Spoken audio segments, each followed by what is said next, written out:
It is. Good morning, everybody. Good morning. Give me 1 second. We'll work through our technical difficulties.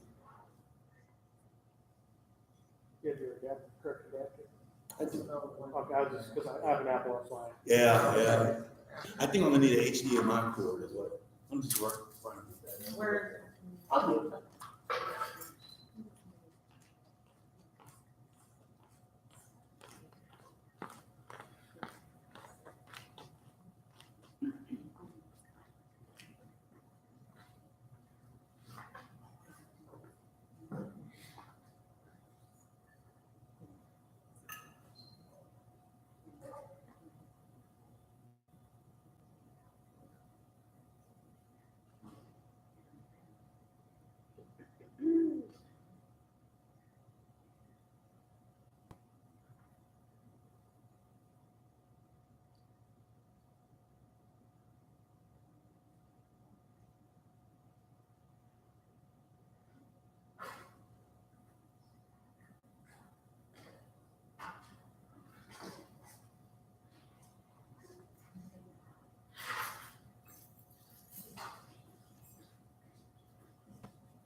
Well, while we are getting our the technical side of this morning's presentation together, I just wanted to share a little information about our upcoming elections for our local school governance teams.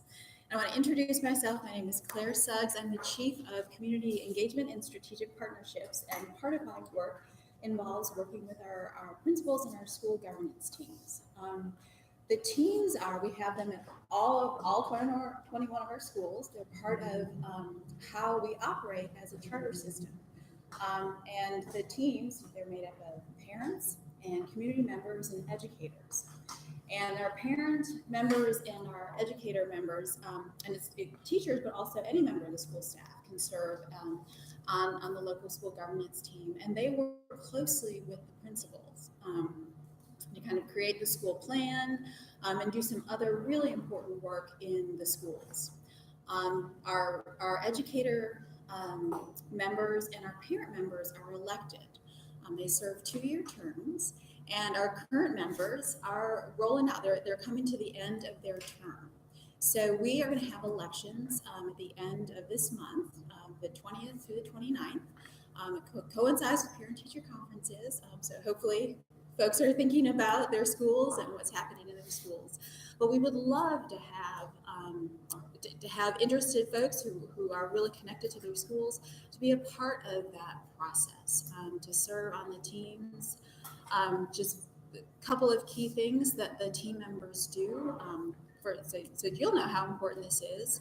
If there is ever a vacancy in your principalship, if the principal has to leave the school governance teams, they actually go through the process of selecting the finalists that are then forwarded to the superintendent and his team. And that's, as you know, how important that role is, who your principal is, and making sure that there is a good fit with the principal of the school. And this team, they review all the candidates, they develop the interview questions, they interview the candidates. So it's a really important substantive role that they have in that process. So that's one of the key things that the teams do. They also work with the principal and his leadership team or her leadership team to develop the school growth plan. And they approve the growth plan each year. So it's really kind of getting in and understanding what the strengths of the school are and what some of the challenges are. So they approve the growth plan, and then as the school works on it, they kind of monitor how are things going over this school year and what things might need to be tweaked as the work rolls out, or what's going really well. They also have a role in kind of budget and personnel. So the principal would come and would share out, the budget requests that they're making, and get your input and feedback on that. Again, it's just some of the really important work that the school governance teams do in their schools. As I said, every school across the district has one. So we very much, if you are interested, if you want to work more closely with your school and with the school's leadership team, we would hope that you would consider serving on that. The principal, as I said, the elections will be the 20th through the 29th, but if you're interested in serving and being a candidate, those applications are due this coming Friday, March 8th. So there are flyers on the table over there. If you have any questions about it, I'm here. We also have a lot of information up on the district's website. But hopefully that is something that will at least be a little intriguing and that you would like to participate in that. Are we ready? Sure. All right. We'll turn it over to the man of the hour, Dr. Well, B. Do you use a Wi-Fi connection for that instead, like Tame or something? Usually, you looked up from the I last just throwing it out there. Yeah, I don't know. If you want to email me the presentation, sure. I'll go ahead and pull it up and see. Well, good morning, everybody. Thank you for coming this morning. We scheduled this on a Saturday to allow you a chance to come in and not have to rush from work or any other place, but to truly have a chance to have some dialogue. And I apologize for technical challenge, but it's for opportunity that we're working through.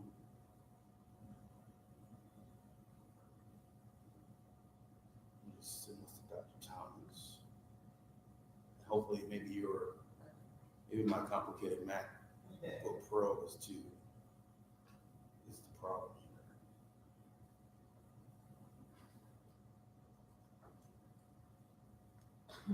here.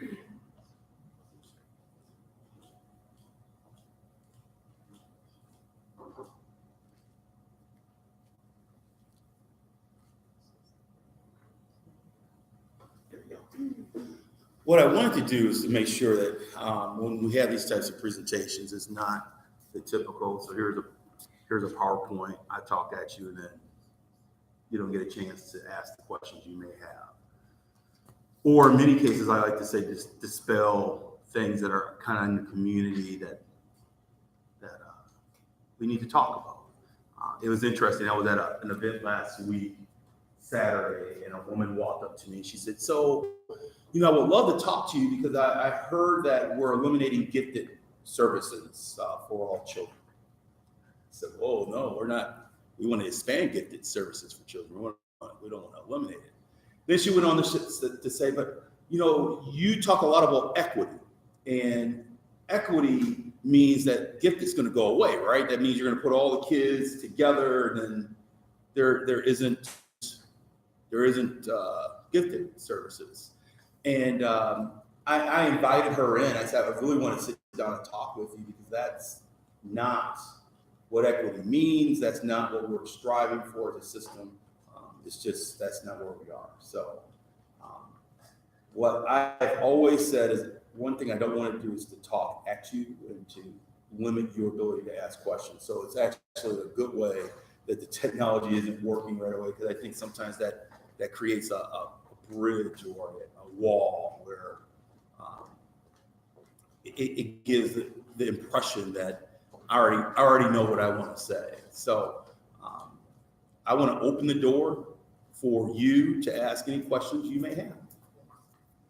The floor is yours, and I will try to answer I will try to answer all of them with complete content. Yes. How does the district define partnerships? How do we define partnerships? A partnership is something that should be beneficial to both the school system and that third-party organization. That, be it a nonprofit or whatever term or group you want to call it, there should be some level of alignment to our strategic plan in terms of the work that's happening. If there isn't alignment to what we're trying to accomplish with our strategic plan and what we offer to students, then that's a limited partnership. I think we have a lot of partnerships with a lot of different groups in our community right now. I think there's been a significant misinterpretation of our ability or our willingness to work with communities and schools. Communities and schools, Family Connection Communities and Schools, received a grant from the AT&T organization about 3 years ago. And as a result of that grant, I think it was a $300,000 grant. But through that grant, communities and schools were able to put site coordinators in our high schools. And as a result, that's wonderful.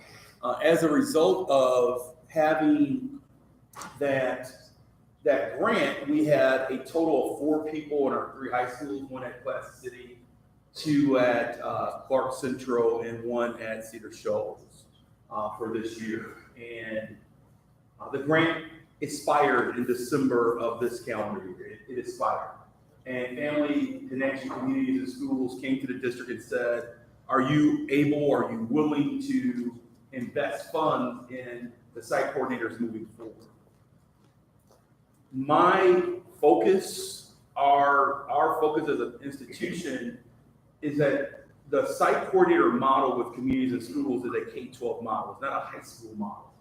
And so what I've consistently said to communities and schools is we want site coordinators, but we need it at the area of our greatest need in the school system.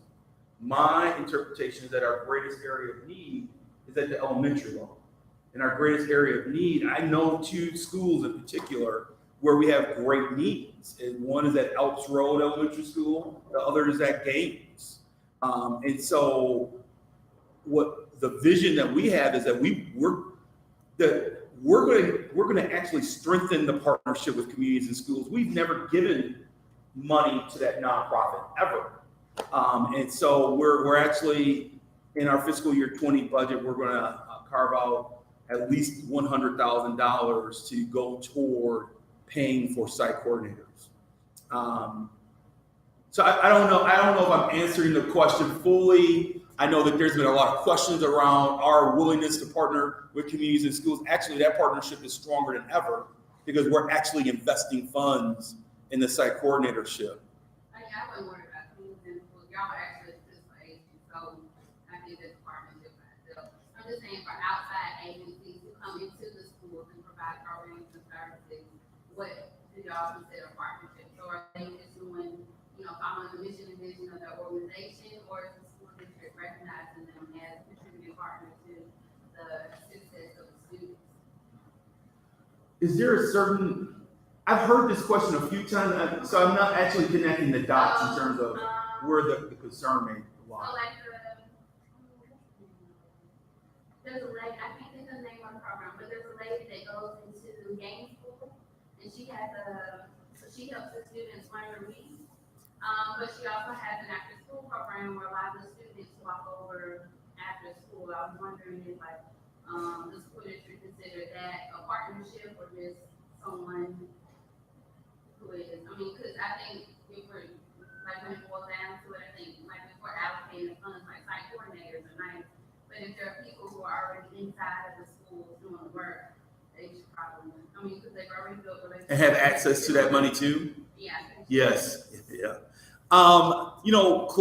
Claire spoke to you earlier about her role in working with our charter system. she has the dubious honor of having the longest title of our district team because she is the chief of community engagement and strategic partnerships. And so once we can get our charter system and local school governance team work really laid out, one of the visions for her work is to really identify, so who are those strategic partners that we're really developing a relationship with, and who's kind of pushing into the schools, yet there's no strategic and official partnership. I think there's a lot of people in our community who want to do a lot of good work with our kids. But what we have to do is really vet out, so where's those strategic partnerships that yes, you're right. And that's insightful. Who are the groups that we can look to and say, as a result of our partnership, we saw growth in kids from this perspective. And I don't think we've done our job as a school system in really doing being diligent about identifying, so who are those partners and who are not those partners. Let me give you a quick example. So I know Rick Dunn does a program with children on the radio, and he works with some of our students to look at school issues and issues confronting preteens and teens. Ideally, once we can really clarify what's happening with the charter system and what Ms. Suggs is doing with local school governance teams, I would love for her to have the opportunity to sit down with a Rick Dunn and say, so let's talk more about that partnership. Is there alignment between what's happening with your work with kids to what we offer here at the Career Academy with our AV and television programming? Is there a crosswalk, right? I mean, so I think we have so much happening where we really haven't had a chance to be strategic about those partnerships. We want as many partnerships as possible, as long as there's a level of understanding of what's happening. Because candidly, I think there's so many things happening in some of our schools. The principals don't know who are in. The district clearly doesn't know who's in there. I mean, if you asked me and said, the woman at Gaines, for example, if you sat down and said, Demond, did you know that there's a person at Gaines that's running a reading program? I think I met that woman once. I think she's not in, I don't know. But what I have learned being here now, there are a lot of those types of programs across Clark County. We just want to try to get a better handle. We want as many partnerships as possible. You hit your hand up, ma'am. Oh, yeah, I just wanted you to define what a site coordinator. A site coordinator, that's a great question. So a site coordinator is someone who I guess the best way to call it is they're a bridge between the students and our counselors and our social workers. So if a student is struggling with a home situation or some type of social emotional need, what the children will do is they'll go to these site coordinators who they've formed a very strong relationship with on a personal level and also on a school level, and share with that person, well, I'm homeless, or our family doesn't have enough food, or I need clothes. And then that site coordinator will work in conjunction with our counselors and social workers and administrators to give those young people what they need. So we have a food bank at our high schools. We have a clothes bank where there's clean clothes available. That's what a site coordinator does.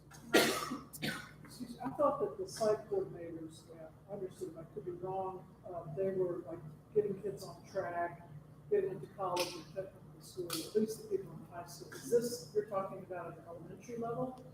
So again, the site coordinator model for communities and schools is a K-12 model. And so getting children on track is something that you do K-12. I mean, they were in the high schools getting sort of. That's where we started the program in Clark County. But if you look at communities and schools nationally, there are site coordinators in elementary schools, middle schools, and I'm just saying, it seemed like they were having pretty good success in getting students at the high school level who weren't otherwise thinking of post-secondary education into those, seeing the opportunities and going to those schools. I think that's been one of the great areas for our model right now. I think talking with our school support team at the district level, they would say the line of who, I don't think you can singularly say the site coordinators were the reasons why kids were on track. I think it's a team effort. I think it's between not only the site coordinator, but also the counselor and the social workers and administrators and teachers.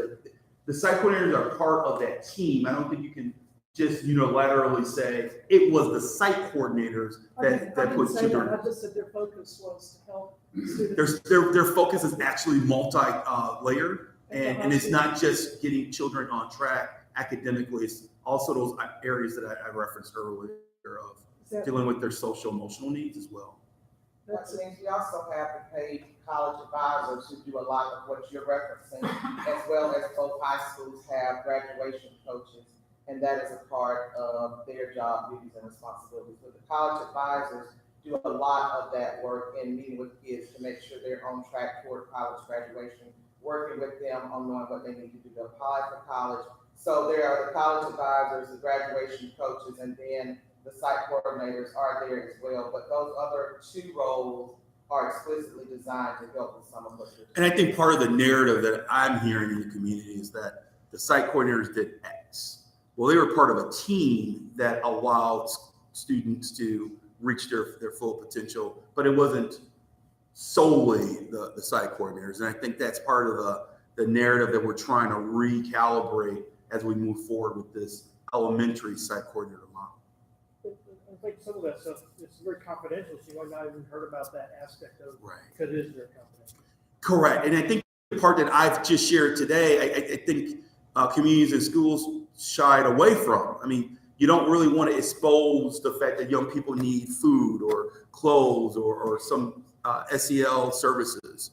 I think, we try to stay high level by saying they help young people identify their post-secondary path and they help them get there. But I think that last part that I shared in terms of identifying a post-secondary path, it's incumbent that we all use terminology in the community of saying that a site coordinator was part of a team of professionals at the high schools that helped that child there. It wasn't just, and I think our counselors and social workers have said, hey, we were part of that process too. And as Dr. Thomas referenced, we have grad coaches that is a partnership with the University of Georgia that we have established where there are recent graduates who are UGA students working with our kids, hoping to get to where they are. There's just a lot of different layers. More questions? It's a good start. Yes, ma'am. Can you talk a little bit about behavior within the classroom and strategies beyond suspension for teachers? Yes. I think we are at a crossroads in terms of behavior. I am having these same sessions with teachers and had a session with teachers just this past Thursday. And teachers are sharing a lot of concern. I don't want to use frustration as a term to define their work, but I think it's concern. And it's concern that they believe that certain behaviors are not allowing children to learn in the classroom, and it's becoming a barrier for them to do their very best as instructors. Just this past Thursday, we made a presentation to the Board of Education to expand some of our alternative school options for not only high school students, but middle school students. I believe that in our budget, our fiscal year 20 budget, we need to invest more in counselors and social workers, because a child who has struggles with behavior, if one child melts down in an elementary school, the elementary principals are sharing with me that may take half their day. Half their day is wiped out because they are dealing with one child who melts down. Well, we're not lucky enough to have one child melt down on one day. Typically, you make it 2 or 3. And so I think we need to do something more in supporting kids.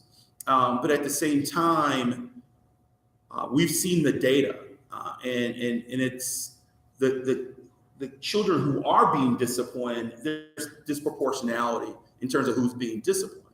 And so we know that Black males represent 25% of all the kids in our district, but they represent nearly 50% of all the children who have received infractions. We know that a child with the demographic of being a Black male in special education, receiving special education services, that group represents 6% of all of our kids in the district, but they represent, I think, up to 25% of all of our disciplinary infractions. So yes, I think we need to find some ways to address the behavioral issues more, because it's not fair. It's not fair to children who come to school and they want to learn. It's not fair to staff members who want to teach at a high level, that they have to continue to deal with those challenges. But we have to do it in a way that is culturally, I like to use the terminology, culturally responsive. In education, we use the terminology culturally relevant. I don't want to just be relevant. I want to make sure that we are responsive to the culture in which, and I think we have identified African American males, but I'm concerned about Hispanic males. I'm concerned about males in general at the elementary level, because we've seen that the research that says males they're just not as connected to their elementary schools because of cultural norms in elementary schools. And I think that kind of goes back to, so who's teaching in elementary schools? I mean, it's primarily females. And so the research says that there's a disconnect sometimes with males, just regardless of their racial group, males and their elementary experience. So I think we have to do something about it. There's no doubt about it, but there's a balance. And that balance has to be, we don't want the pendulum to swing so hard that we are disciplining and there's zero tolerance policies in place. And now we're actually exacerbating the disproportionality data. But at the same time, I am as concerned as everyone else in the community around some of the challenges that we're seeing with behaviors. Yes. I'm just going to tie in a little bit to that. Some of your earlier letters went out to the communities about the testing and the challenges we're having with some of the testing. And it seems like a large proportion of that blame was on teachers, and nothing was said about the parents. Nothing. I didn't see one thing about parent responsibility. And I think that's a big key partnership that could be created, something that you look forward to. Sure. And you can probably see that kids who do well usually have a lot of parent involvement. I know that's a challenge in diverse communities like this, but I'm just saying that's one thing I hadn't really heard you talk about. Sure. So there was a letter that I sent out to the community right after our milestone data came out and was made public. And I felt that I had I had a couple of choices to make. Either I could say, we're going to keep trying hard and let's go team, or we can be very reflective in terms of what's happening. There's an author, and he's currently a professor at Vanderbilt, but he was a professor at the University of Pittsburgh prior to, and has worked with our school system. His name is Richard Milner. And Dr. Milner says that there's 3 different ways you can look at poverty and education in terms of research. One area is you can look at out-of-school factors. And there's a lot of out-of-school factors. It could be low income. It can be lack of resources in the home. It can be where you live in that environment. So that's one factor. The second factor is in school. What does teaching and learning look like in the school? How are relationships built in the school? And then there's a third factor, which is, so how are the out-of-school factors impacting children in the school? So as a result of living in those environments, as a result of not having resources, is it manifesting itself in the school? I think some of our conversation in the community has been less focused on that first tier that I talked about, which is, so here's the out-of-school factors. What are we going to do about those out-of-school factors? I readily admit I have chosen the path. I want to focus on what can we do on the last 2. What can we do in the school? And then how do we respond to children who are demonstrating that they are suffering from out-of-school factors, right? So that letter that I wrote, I never blamed. I never said, teachers, it's your fault. That was never in. If you go back and read that document, that editorial, I never said that. What I said is we're not going to blame the kids. We're not going to say that it's the kids' issue, that the change starts with us, the educators. And that's not blaming anyone. So I appreciate you bringing that up. I didn't write that in the spirit of blaming our educators. But when you talk about this work of dealing with disproportionality and dealing with children who live in poverty, you have to look internally first to say, so what am I going to do? Yes, because I understand that we have children who are living in difficult situations. And I understand that ideally, every child would have resources in their homes and they would have family members who can work with them and strengthen their skills while at home. That's ideal. I don't think that's actually, when you come to a district like Clark County, I can't assume that that's going to happen. So as the lead educator of this organization, what I wanted to express to our staff was, no, let's focus on what we can control. What's the locus, what's the area of control that we have as educators, and the area of control that we have as educators is to focus on what do we do in the classroom? How do we change how we instruct and relate with children? That's what I was trying to express. Yeah, and I think I'm sorry I'll just complete my thought by saying I regret that there are some in the community who have felt that is blaming educators. That is not. I think it is a noble, it is a noble path to work in education in general. When you talk about working with children who are in need as desperately as our children, that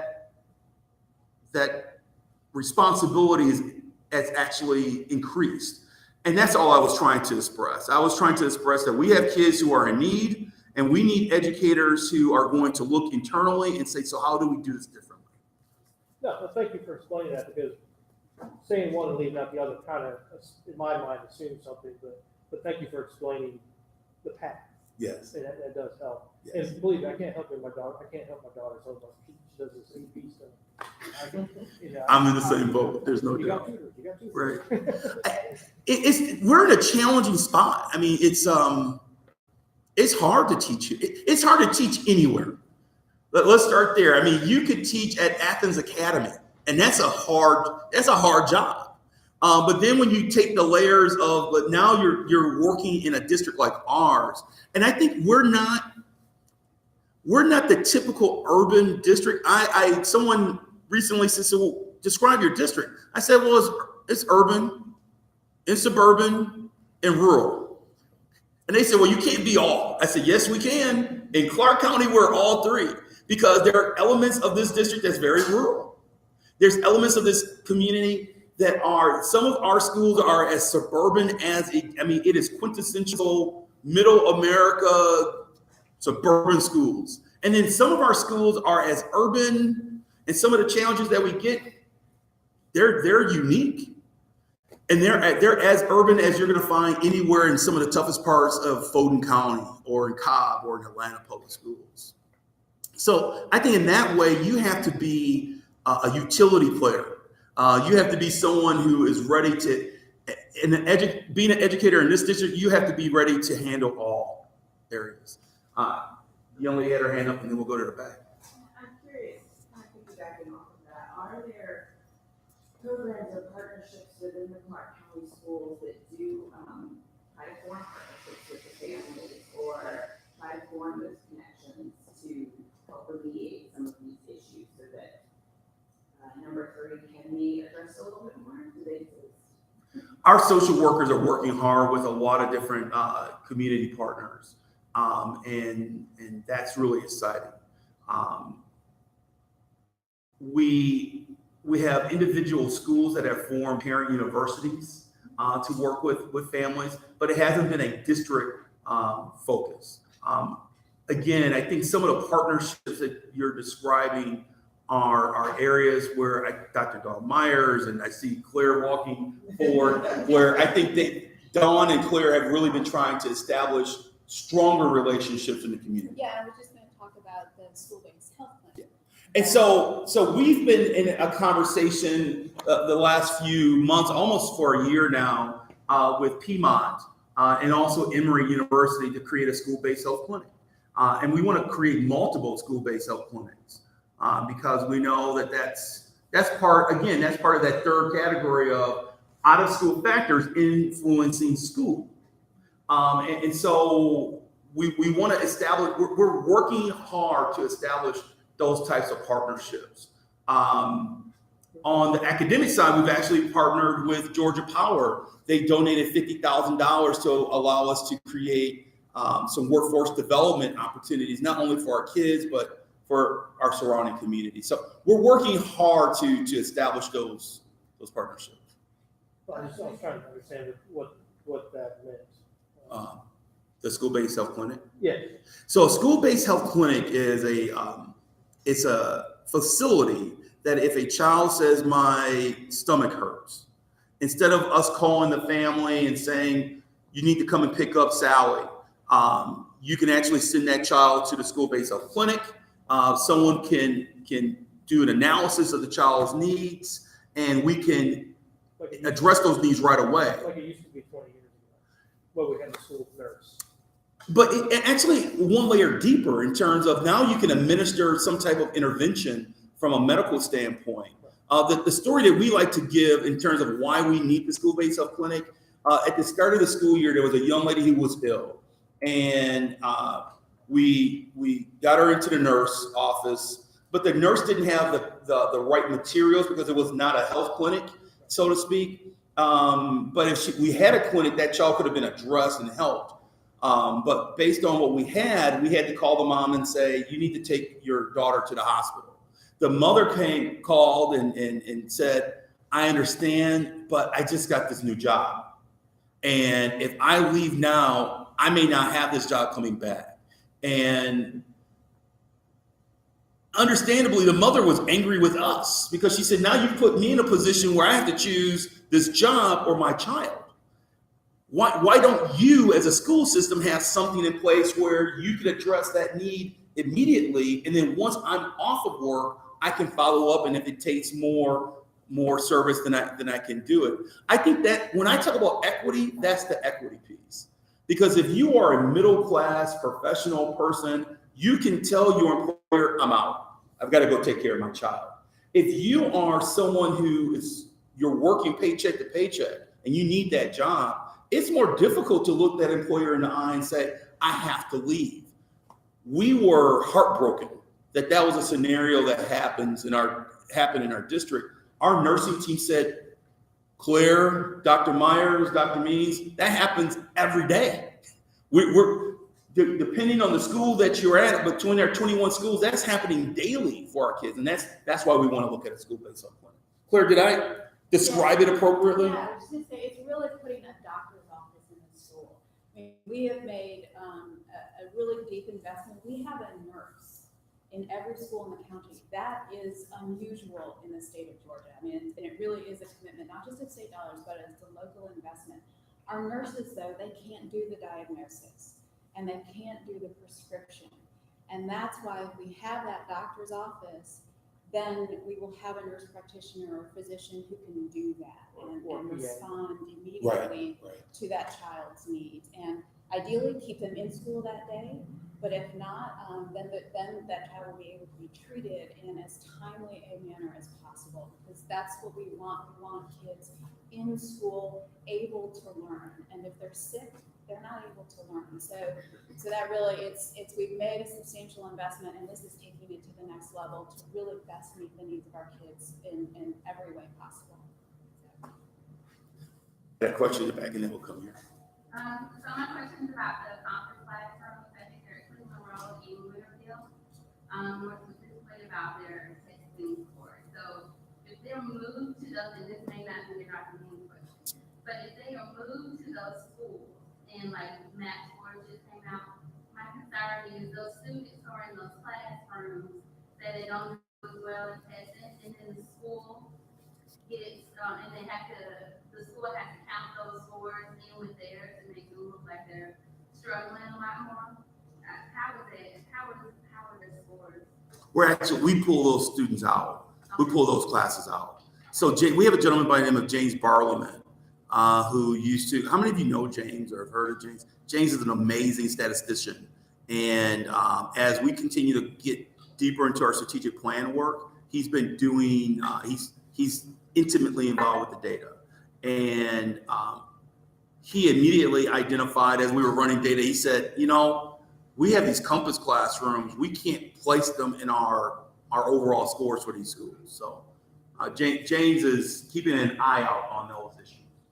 Yes. So just jumping back to the health clinic conversation, are vision and dental services possibly going to be part of that? Because, I mean, there's one way of responding to health concerns, and then there's also screening to catch those problems like vision problems that are preventing a child from learning and engaging in the classroom. And I think there are a lot of partnerships with Athens Tech for dental, with the Lions Club for vision screening that could be leveraged. Yeah. So right now the intent is to provide the medical services, of course, but yes, to include dental. That is a huge need for students across the district, huge. And we will also hopefully be providing mental health services. So to supplement the investments that we're already making with our social workers and our school counselors, to then have that additional partnership so that we can provide those services. We haven't yet talked about vision. You know, we're trying to get this up and off the ground, but those two other pieces will be in place. And I think our perspective has been, once you create a clinic and you have a clinic environment, now pushing in vision and dental becomes a lot easier for those services. We're 98% sure we know where our first clinic will be located. I'm really excited to say that, so let me give you the backdrop in the story first. I like to say I was a middle school principal. The school that I was a principal of was grades 4 through 8. So I had a little bit of elementary as well. I tip my hat off to elementary school principals, Dr. Chalmers. I just had the 4th and 5th graders. I having a first grader in my home, that's work. I was a high school teacher, and I was a high school principal. So why am I telling you about the areas where I've been a principal? I know for sure, for certain, because I remember it vividly, middle schoolers do not shower after physical education. And I'm sure none of you did this, but I'm sure you may have had friends in middle school. So what they typically do, they may use more cologne. For at least the boys, they just put more cologne on afterwards. The smell of Cool Water's cologne is still entrenched in my mind. And so at Hillsman, we have this beautiful new gymnasium that has really large locker rooms, but they're not used. And when we talk to and Claire and our head school nurse and Dr. Myers and folks from Emory, they toured all across Georgia to look at different places. And the number one advice that they gave our team was, when you look at building a school-based health clinic, you have to have the ability to have piping and water sources. That's critical. So hearing that, we kind of came to the conclusion, well, what about the Hillsman locker room that's never used? We went in and everyone said, this is more than enough room for us. We can have a waiting room area. There's the space at that gymnasium is incredible. And Piedmont, the Piedmont Foundation is ready to make an investment of up to $300,000 to allow us to build this incredible, I believe, innovative school-based health clinic right between Gaines Elementary School and Hillsman.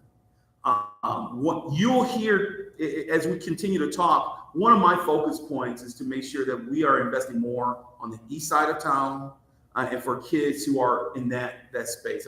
But we also have a vision of eventually renovating the historic building at West Broad and making that a second location for a school-based health clinic. We just don't know if there's we don't know what the appetite or the endurance of other foundations in the community to donate more money to get us up and going. That donation from the Piedmont Foundation is significant, and we're very appreciative. Talk to like UJ medical school and stuff like that. We are all of those partnerships. We're bringing all of those people to the table as we continue to talk about the ability to have this school-based health clinic ready to go. Hillsman, how many of you have driven past the Hillsman building? It's going to be beautiful. We anticipated that it would be ready by January of 2020. We think it's going to be ready somewhere around late September if it stopped raining in Georgia, which I don't know if that's going to stop. But we also believe that we can have that school-based health clinic that has been generously funded by Piedmont Foundation, also ready by the time the school opens. Yes, ma'am. So is the idea that the schools that are serviced or that are feeding into that clinic are just Hillsman and Gaines, so the kids can just walk there? Yeah, so initially, as it will serve Gaines and Hillsman, that will be the focus. But we will be able to serve other children. So if a child, on this side of town, Whitehead, where my son is, if a child is presenting and needs a diagnosis, we have telemedicine. So that's one option, that's a way to connect the nurse at Whitehead to the nurse practitioner or physician at the clinic to do that. Like We also, I'm sorry? So like a video conference? Yes. We also have the option, because we do have a nurse in every school, and so there's clinic space, a small space in every school, that nurse practitioner could actually come to another school. So instead of transporting a kid all the way across the district, we'll be able to, that nurse practitioner could come across to this side. So that would be a way to make sure that if there's a need, that we're able to respond to the need. But ideally, we would have, though, eventually one on the west side so that you really can better meet the needs of children on both the east and west side. But we do want to make sure that all children I think the advantage of the location isn't so much that those schools are going to get more service. I think the advantage of the location is that that community will get off our service. And so we'll want to have that physician assistant available in the early evening. And so instead of families having the rush, that's an opportunity. But I think Ms. Suggs' statement is accurate. It doesn't matter if you go to Gaines Elementary School or Cleveland Road or Winterville. I'm trying to pick the schools that are on the opposite end of the county. We're going to service all of our kids through this health-based plan. Yeah, just trying to figure out how. That's a really fair question. I remember going home and telling my wife, who is a Timothy, I like to say, because I love all the children, but my wife is a Timothy Road parent. And so when I shared with her, we're thinking about placing it there, she said, well, what about the kids at Timothy? How do they get access to this school-based health clinic? And so it's for everyone. It's for all of our children. Yes, ma'am. Is it only for the school children? Because I heard that it was going to be a community clinic, which I made me uncomfortable. No. This is going back. We are working with a local task force, but we're also part of a statewide group, an alliance, which also connects us to a national group. And one of the strong recommendations that they gave is to focus this on the children who are enrolled in the schools. That if it's a community clinic, because some schools have done that, they've opened it up to the whole community, and then the focus shifts to serving the community and not prioritizing the needs of the children in those schools. And so this is for the children in Clark County schools. Pediatric care. I'm sorry? Pediatric care. Yes. Yeah. Because we've learned from, I don't want to call them mistakes, but we've learned from the challenges of other school districts who have opened clinics, and they've made it either for the community or for employees and students. We want to really hone in on our priority, which are the kids. Yeah, and also just having random community members come into a school where my child lives. Yes. Makes me uncomfortable. Agreed. Yes, ma'am. At the last school board meeting, you showed this very nifty graphic that showed testing and 3 schools who were testing well, Timothy, Chase, and Vero, but even in the, you were saying that how Black children are not meeting standards. And then even when you dig into areas of equity, even in those schools, if you factor out the Black children, they're not doing well there, even though it's a lively, engaged schools. And there was a question about, I think Dr.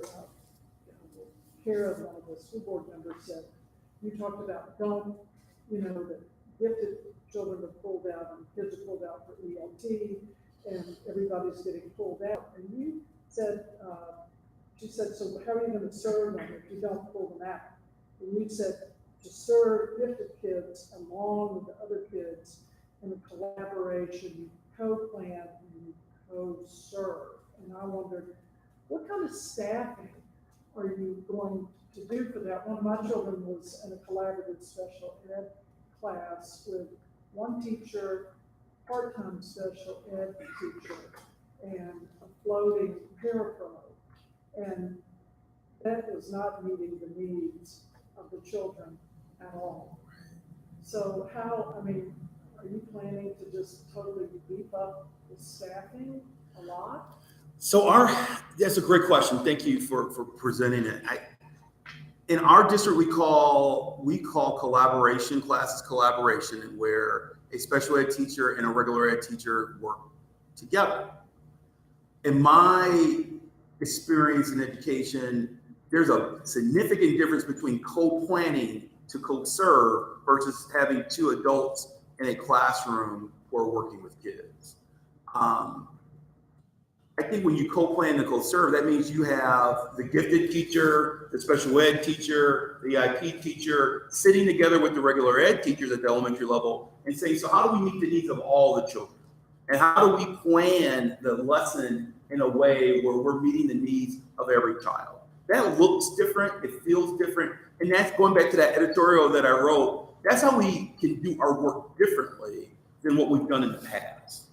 So the co-plan and co-serve, that's what that means in a very high level description. We have enough staff. Our student to teacher ratios at the elementary level are very low. They're lower than other area school systems and deservedly so. We have different opportunities than those other districts. And so having low class sizes are appropriate.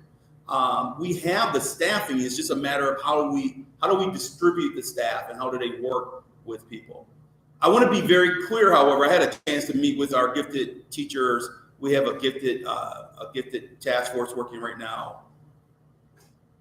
But a child who's gifted deserves to receive independent, pulled out gifted services. Just like a child who has special needs deserve the opportunity to have pull out special education services.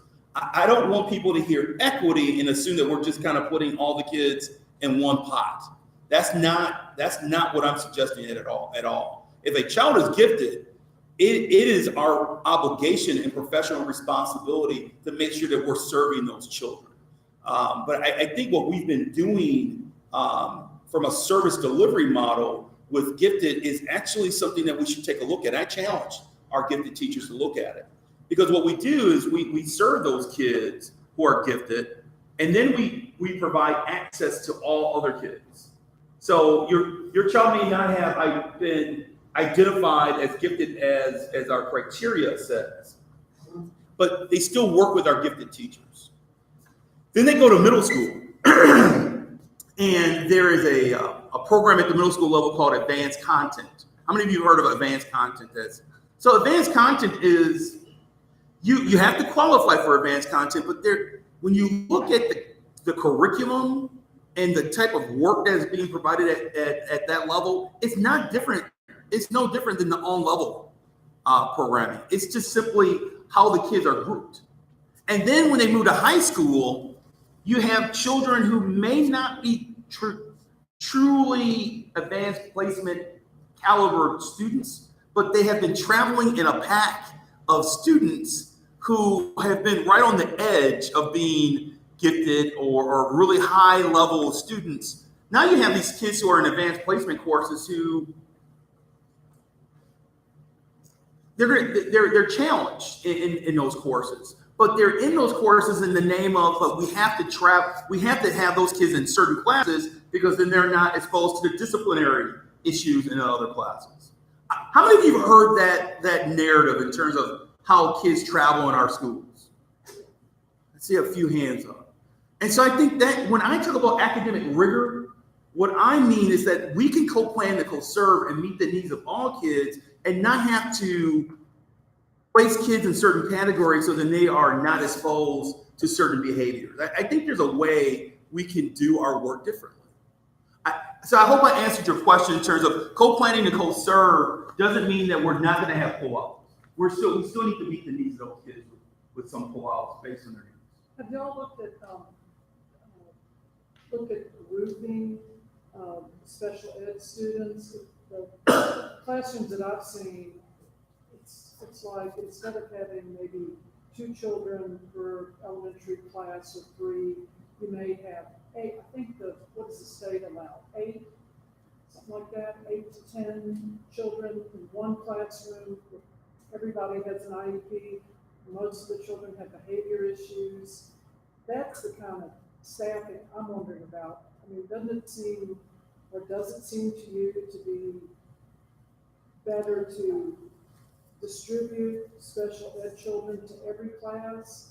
So that's more of a mainstreaming model where you distribute them and they're in regular ed classes where they can and should be. Well, where you have like a peer, like a behavior of someone who's behaving correctly. I mean, I've seen classrooms where one special ed kid melts down and they fall like dominoes.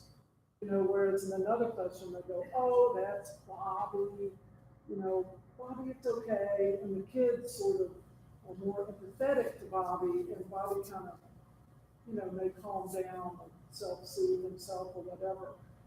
What do you plan to do about that? I think, back to your question of how do you beef up staffing? One thing that has been fascinating to me is that when I look at the 2 high schools, our special ed departments in those 2 high schools, we have 23 teachers each in each high school. That's 46 teachers across the 2 high schools for special education only.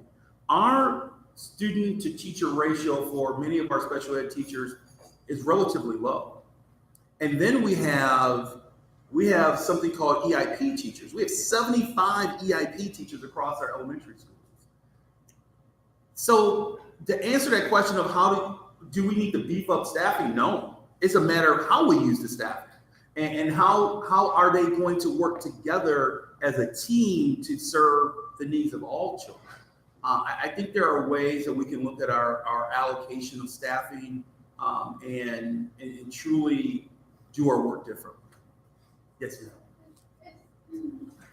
In your opinion, do you feel like the middle school model that we currently have is working? And is there any thought then to, because there's more resources available and one-on-one contact in the elementary school model, possibly extending the elementary school years to include a wider swath? I shared with you my principal years. I served as a director of human resources and also an assistant superintendent in charge of human resources for years. And I think here's the challenge that you find nationally with middle schools. District offices staff middle schools like elementary schools, and then the principals take that staffing and they try to allocate the staff like it's a high school. So what I mean by that is we may say, okay, you have X amount of kids in a grade level. That means you should have 7 teachers. But then what happens is that we start tracking the kids. We start grouping them. And when you try to group the kids, only a certain percentage of the teachers can address that grouping. And so consequently what happens is that you get class sizes that are 30 plus because they've tried to group the kids instead of So instead of us looking at it and saying, so here's the needs in each category, we just kind of say in a general form, here's the number of staff you need per grade level.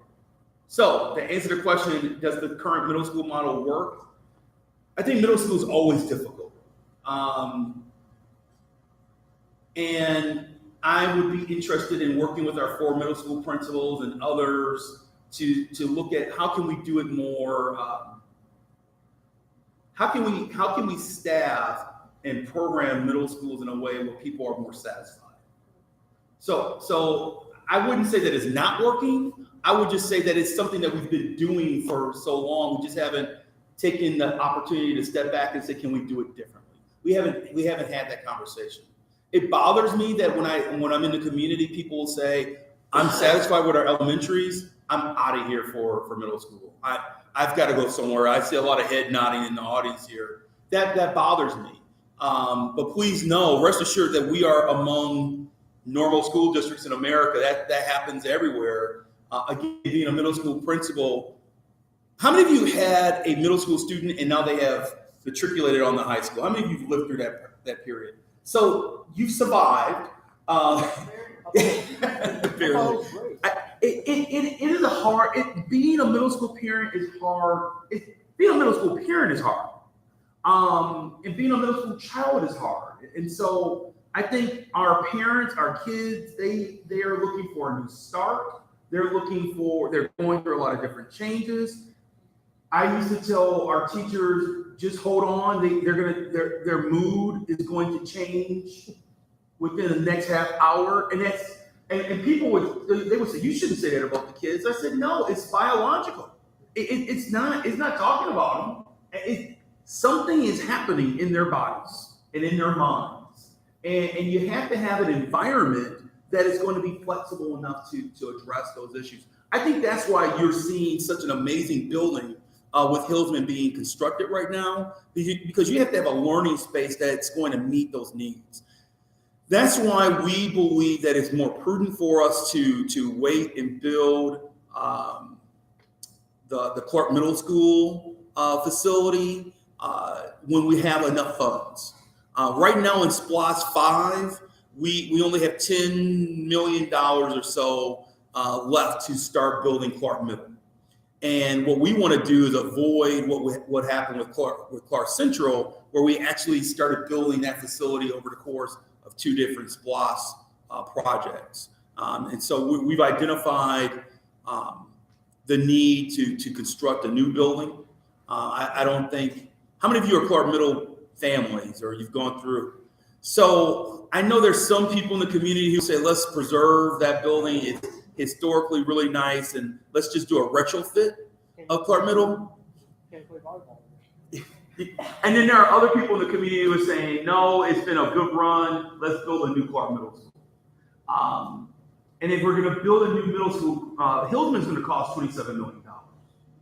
And so we need to wait until SPLOST 6 to really do a nice Clark Middle building. And that's our goal. That's a long answer to, I think it's always prudent for us to look at, our middle school programming to see if it's really truly meeting the needs of kids. I think middle school is complex, and it's a blend of elementary and high school. That's why it's in the middle.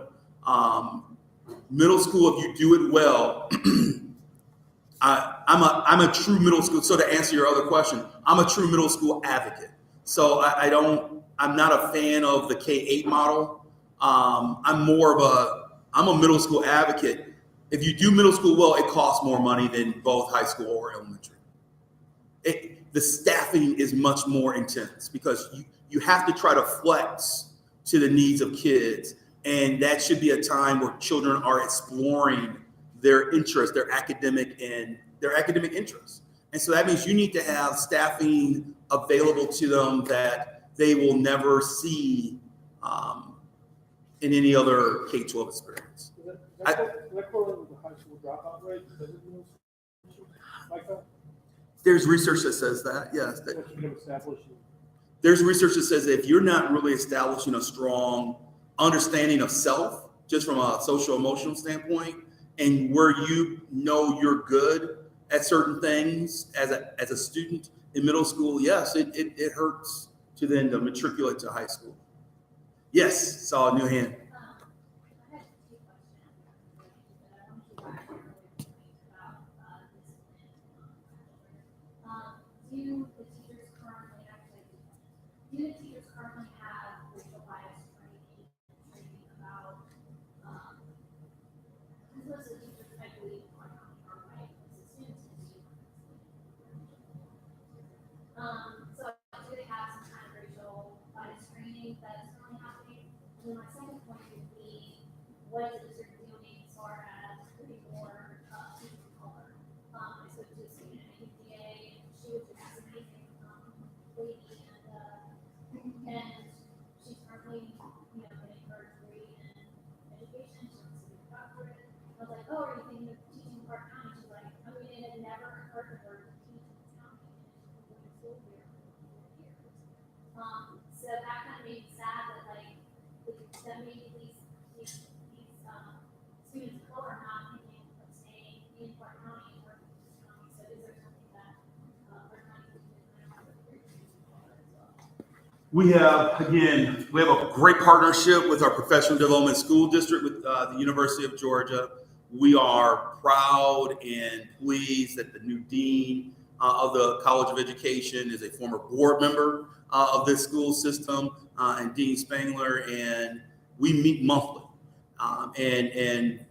with the university. And one thing that we just found out about yesterday, which I kind of said, you made my weekend, is that the UGA is going to work on creating an induction program for us. I think one thing that we have failed in as a system is that we haven't had a robust induction program for teachers.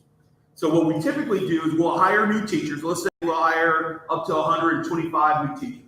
And we'll have new teacher orientation, and it's exciting. It is motivating. People are pumped up. We give them gifts. It's awesome. And that's in July. And then by November, they are holding on by a thread. And then by March, they're saying, can I make it to May? And then by May, they are just saying, I barely crossed the finish line. And in some cases, unfortunately, due to us not checking in with those folks, we lose people. They leave because they're overwhelmed. So I'm really excited to say that UGA is going to work with us to create an induction program. Part of that program will be culturally, again, I don't like the term culturally relevant. I don't want you to be relevant. I want you to be culturally responsive. And so we're going to work on culturally responsive work. We're going to continue to unpack our work with Dr. Richard Milner to say so, because Richard was one of our keynote speakers to start the school year. And his message to the staff was, yep, this is really hard work. You've chosen a hard profession. And then on top of choosing a hard profession, you've chosen to work in one of the most difficult environments in Georgia. And so please know that we're here to give you this good PL today, and we're going to support you. But I think that induction program is going to be even better. We're working on trying to expand our efforts to recruit teachers of color. So we've been together now for an hour. Are we friends now? So can I be real with you? So we're going to work to try to find teachers of color. But it's really when we have to compete, and I've talked to our executive director of human resources, when we're at a job fair and Gwinnett County schools are next to us, and then you have Atlanta Public Schools next to us, so they're on opposite sides, and then it's Clark County. That's really hard to convince a person of color. Why don't you come and live in Athens, Clark County, where you could live in the metro area? The young people of color who have moved here, they say, well, I drive back to Atlanta on the weekend. What am I supposed to do in a college town as a person of color on the weekend? Because I think, I'm focusing on knowing Clark County well as a school system, but I don't believe that the student demographics are robust at UGA. So the businesses and social opportunities for the students at UGA are they kind of tend to skew a certain direction. So it's hard. I mean, the community, and I've shared this at the county level, that we need help from the community to make this an appealing place to live for a professional of color who's maybe in some cases a younger person. That's a hard sell if if we're competing and next on opposite sides is Atlanta Public Schools and it's Gwinnett, or it's Bibb and it's Cobb. That's hard. Pay grades a little different too. Pays a little different. We're not as competitive as we would want to be, but I just want to share, because we hear a lot about let's recruit more teachers of color. That would be nice. From just a community standpoint, we need to all step back as taxpayers and residents of this community to say, so how would, and this is what I shared with there was a commission, the Commission on Racial Justice that the county government created last year. I posed a question to them: how would you sell Athens Clarke County to a teacher of color? Help me sell that. And so if I'm at a job fair and there's some young person, I find a young lady who's an amazing science teacher who just graduated from Spelman. How am I supposed to compete against Atlanta Public Schools? You can say we've never had a cheating scandal. I like it. We can use that one. That is good. That is good. And so I think that's part of the challenge. Nonetheless, we do still need to do more work in that space. In the interim, what I would say, and then I'll get to this end, I'm sorry. In the interim, what I would say is I told this story a year ago at the Clarke County Mentoring Program breakfast. The teacher who had the greatest impact on my life as a student was a white man who grew up in a suburban community, but was culturally responsive to me and went to bat for a group of my friends and I who said we really want to learn more about African American history, and created an African American history class. And I still stay in touch with that man to this day. And so as we continue, we're going to continue to try to find more teachers of color, Hispanic as well. I think about the children at J.J. Harris. They need to see someone of their descent as well. So it's just not African American, right? But in the interim, the folks who are here, they have to deeply love the kids. I've told the principals when I first met them, when I came in, I said to work in a district like Clarke County is love work. You have to love the challenge that you're going to face. You have to love it and say, man, this is a big challenge. I love this. This is awesome. Can't wait to get back to it tomorrow. Or I can't wait to get back to it on Monday. If you don't love these kids, and if you don't love the condition in which they're coming from, and if you don't love the opportunity, I don't call it challenge, love the opportunity that they present to you, then this will be hard. This will be the hardest thing you'll ever do professionally. And can you leave the district and go to someplace else where there's not as much challenges? Yes. But I don't know if that's a reflection on us not doing something. I think that's more of a reflection of, I think that's a good thing. I think that person reflected and said, I may not love the opportunities that are being presented to me here. Sir. Hey, Dr. Hughes, thanks for the opportunity. I don't know if you remember me. I came in and spoke to you privately. Yes.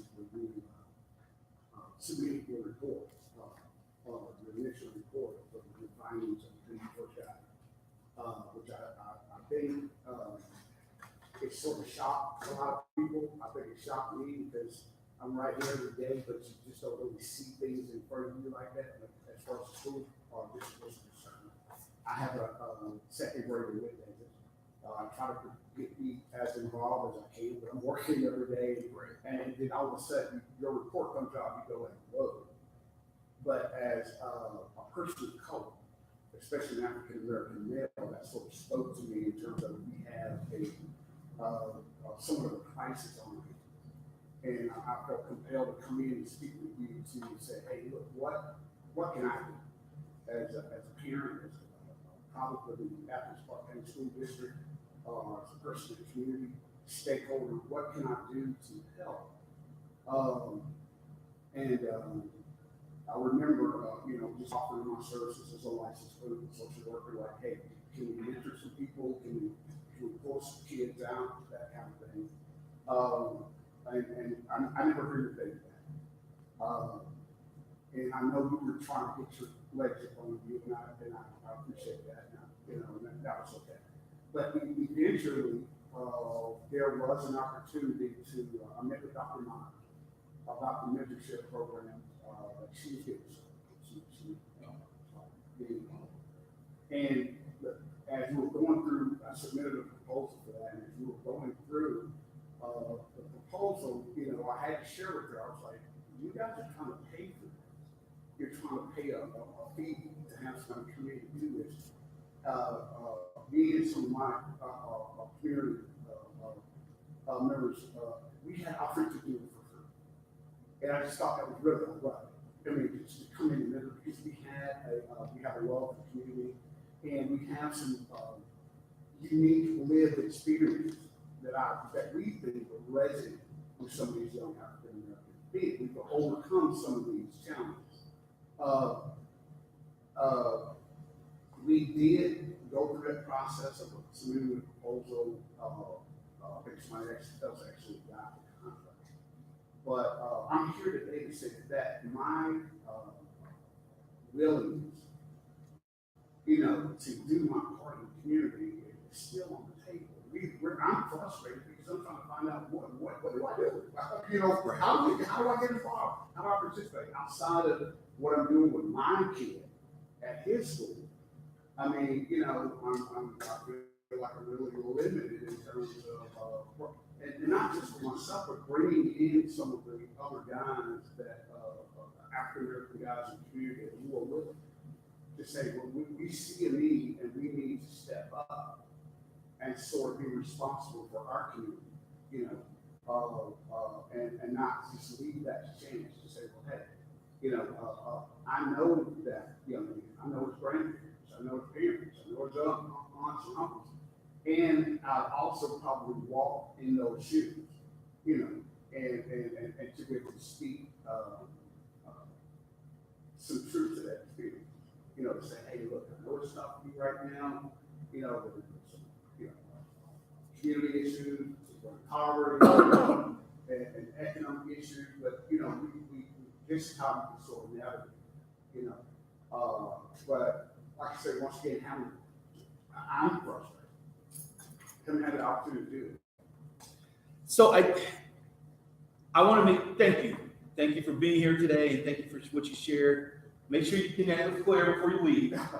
So Claire, again, is our Chief of Community Engagement and Strategic Partnerships. One thing that we have to do is to be strategic about the partnerships that we do have in place. And so I think there are ways where everyone can support and help, but it has to be done in a way that we're not tripping over each other either. And I think that's been part of our challenge, that there are, and I don't know who asked the question earlier about partner, maybe you asked the question of, so where are those partnerships? I think at times what's been shared with me by our principals is, whoa, we don't know who's in the building. We don't know who's here. We don't know what they're doing. We don't know what's happening, but we have this avalanche of people wanting to help. That's a good thing. I think we just need to be more concerted about our efforts and making sure that happens with fidelity and that it happens effectively. Yes, I mean, you touched on exactly what my job is, and we're trying to build a framework so that we can be really thoughtful and strategic, because if people push into the school, it needs to fit into the school, and there needs to be some of the school site who can work with the different groups, and in a way that it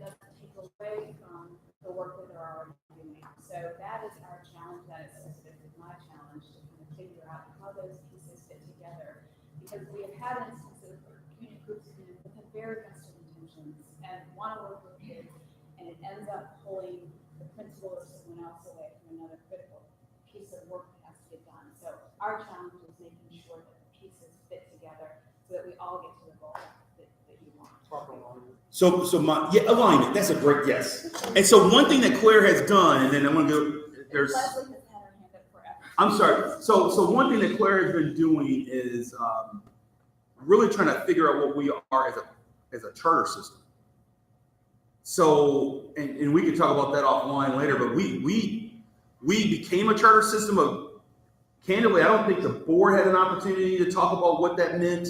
I don't think the community really had a chance to talk about what does that mean. So she's really trying to pull that apart. We received $1.2 million extra from the state as a result of becoming a charter system. Now, of that $1.2 million, $590,000 go toward LSGTs, and they can submit grants for innovation. But there's still funds in there that allows us to be creative. And one thing that Claire and I have talked about is, can you get someone to help you? And you can't be a department of one when you hear things like that's been shared this morning. So we're gonna try to make that a more robust area where we can manage partnerships in a way where we're truly in the community and it's just not an issue of people pushing in, but it's truly collaborative and strategic. Yes, thank you for your patience. No problem. Okay. So you mentioned one of those things that bothers you, and I think it bothers a lot of people, that narrative of, well, my child is in 5th grade, so we're looking for homes in other counties.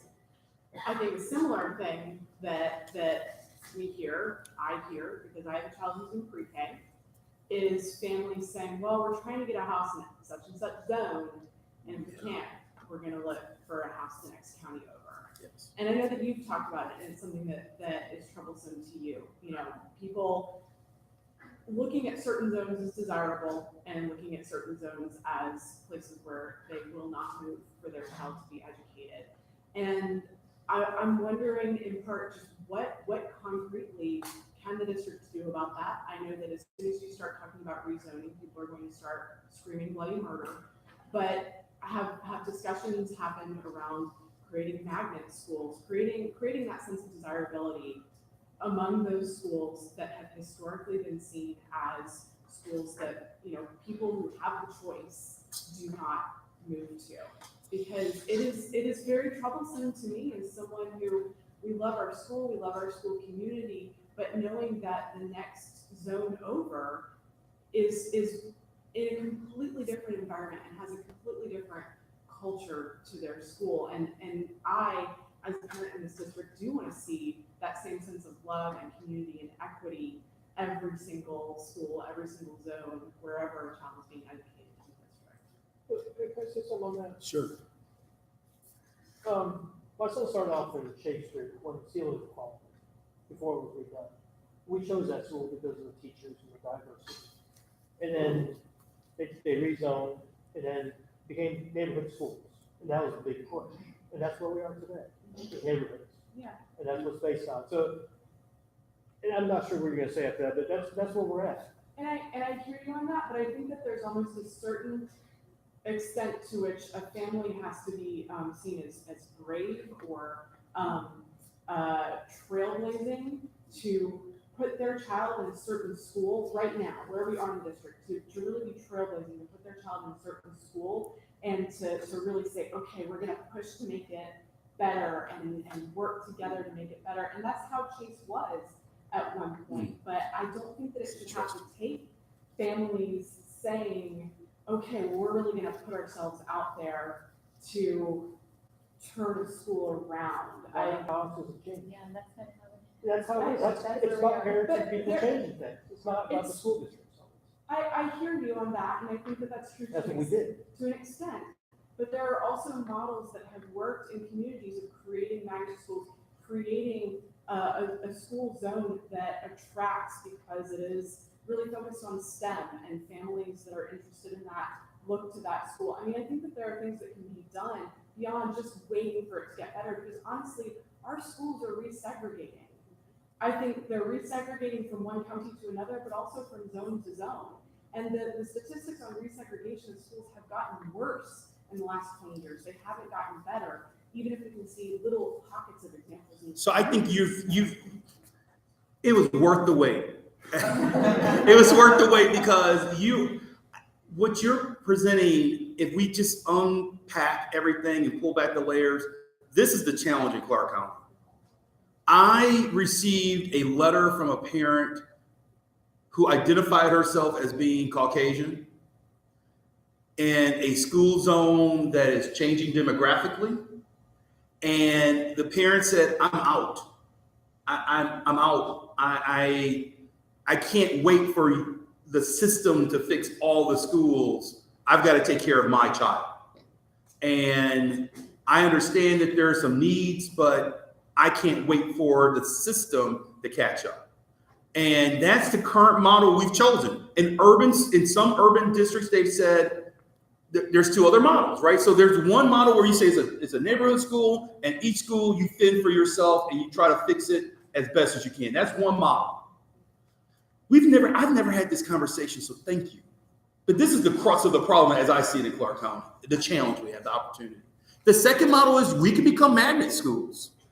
And I think Oglethorpe has kind of already started going down that road a little bit by being a DLI school.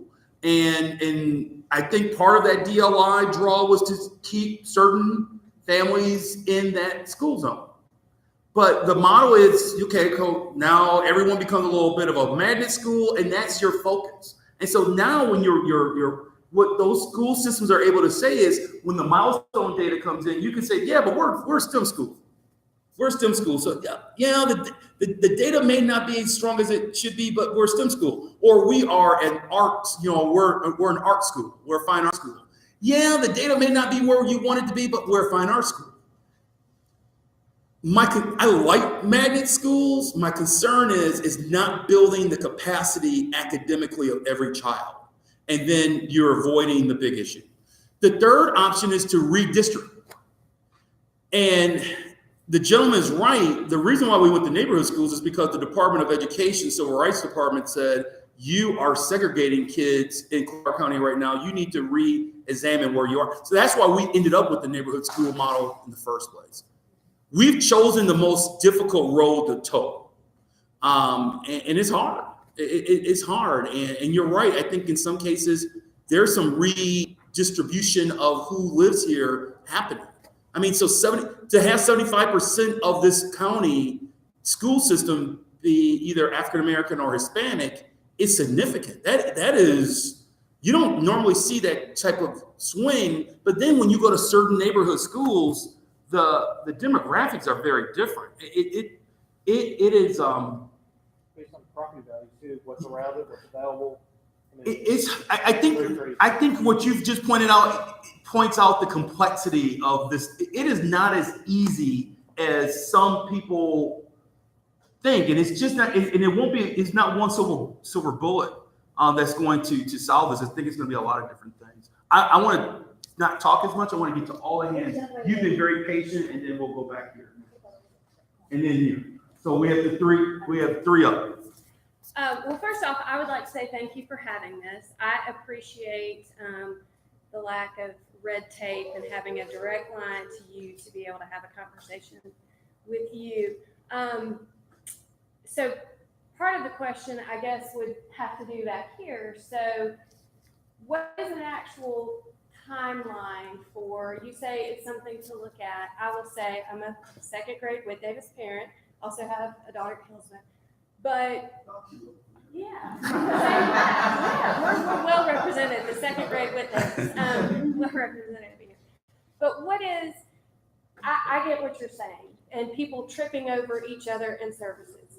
You're not going to find that every day. You're not going to find people in there willing to do what needs to be done. And exactly what you're talking about is number 3, which came up at the back before. We're talking about, she's not here, but the number 3, which is the community. And kids that are in our schools now, especially elementary, I mean, they're the ones that are growing up. They're going to be our community members. So I realize that there are a ton of moving wheels and you constantly have new things that have to be done. A lot of things have to be done simultaneously. But I also think there's a time to eventually pause and say, wait, here's a huge opportunity. I have someone in the community who is an LCSW as well, who's willing to do this. And I get there are all these balls to juggle, but for free, ding, ding, ding, ding. And I mean, come on. And like, that's a huge missed opportunity, but that's a priority to me. And when you look at especially the behavior issues that we're having at Whit Davis and all those things, I just feel like, wow, that's disheartening to hear. That we're 3/4 of the school year through almost, and honestly, I don't foresee it being resolved before the school year's out. I would assume it'll be something that's on next year's agenda, but is it going to be at the top, or is it going to be down? If it's not tied to data and numbers, yet you have things that you have to funnel up. My sister works at the Department of Education at the state level. I know about numbers and how you have to have that. And what you're doing eventually will equate to numbers and kids staying in school and not having discipline. Right now, it's not that you can't get that, but that's a priority. And I just, as a community member, as someone who, we live on the east side, I sold my house and we had the opportunity to move somewhere else. And, but we're very committed to staying in our school zone. We're very limited where we can buy because of that, but we made sure that we did buy it. I mean, I am very concerned, since we're friends, about white flight, which is happening. Yes. I mean, that is absolutely a disturbing concept to me. And all of these things come into play. I mean, I want my kids to be in a school that is diverse as it can possibly be. And we have all these things that are in place, but because they're not tied to numbers, they're not tied to this, I feel like they don't always take a priority. So, and I say that because I'm looking at both of you, because obviously you both. I think that's fair feedback, and we appreciate it. I think one of the things that Claire will tell you is that I've overwhelmed her with all the different things that we need to get done in this space of. So my vision was, let's create a position that's responsible for community engagement and strategic partnerships. So that didn't exist a year ago. So it is a priority. So I'm engaged in trying to do systems renewal. And part of that systems renewal is to have someone who's charged with it, with the work of community engagement and strategic partnership. I think in the next 6 months, you'll see that Claire will have help. We've talked about trying to get some interns for her, because there's a lot of things that need to be done in that space. We hear you. We feel that urgency too. I think it's just a matter of, we want to do it well. I think we've done things poorly here in the past, and when you do it poorly, you actually clean up more after you've done it well. You just thrown a program at it, or you've thrown something at it versus doing it well the first time. But we hear you, and it is a priority. If it wasn't a priority, then candidly, the position wouldn't even be in place. And we have a task force we've worked together from several of the schools, and we are looking specifically at what is the framework that we will use to engage people, individuals or community groups, in a thoughtful, strategic way to make sure that when folks come in, it's in a way that really does support and move the needle. We are very aware. But one of the unique things about Athens is that we have resources that communities of this size typically don't have.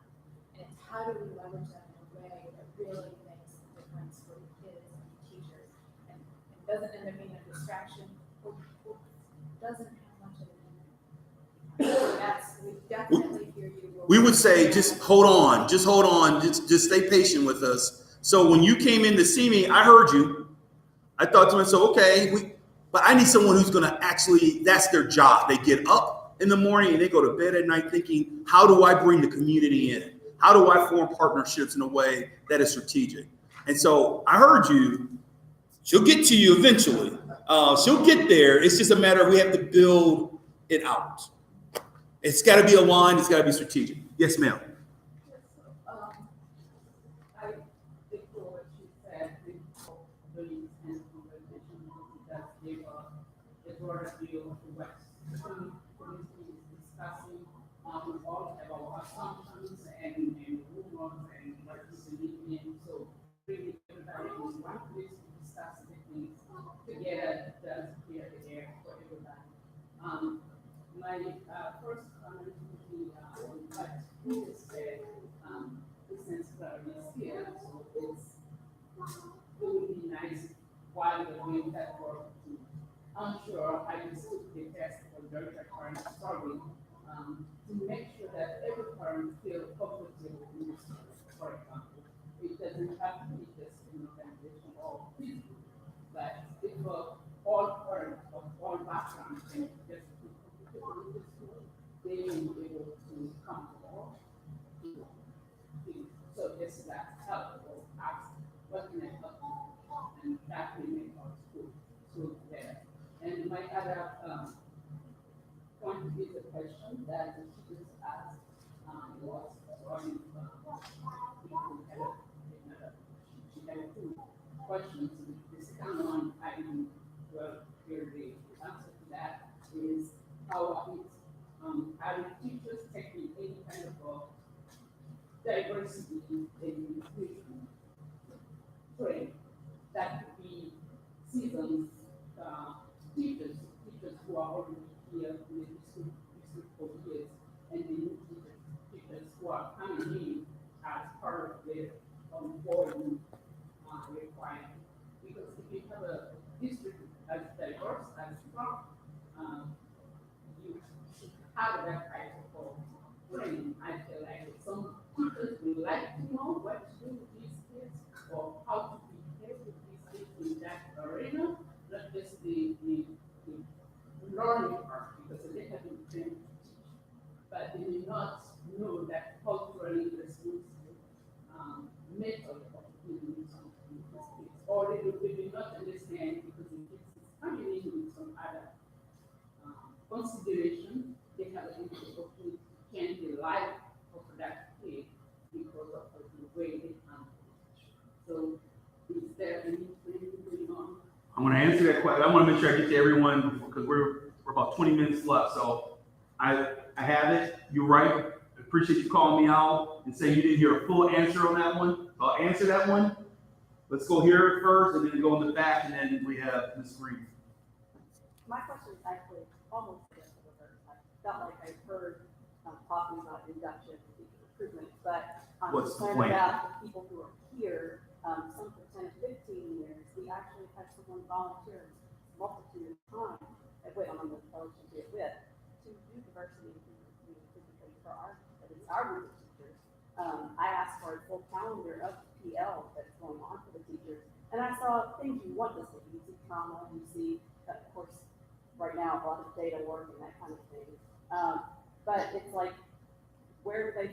There's a sense of, well, where in the world are we going to fit in the diversity and inclusion training?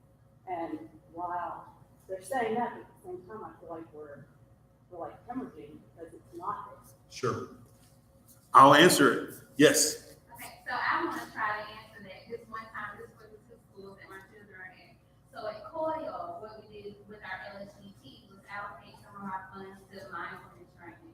So the principal at COYO, what she did was advocate for using their professional learning time to go towards the mindfulness training and all of the trainings that are not typically mindfulness. So like trauma-informed, working with culturally diverse populations, because COYO is a predominantly African-American English-speaking school. So helping teachers understand that students want to learn differently, but we also have to be culturally responsive.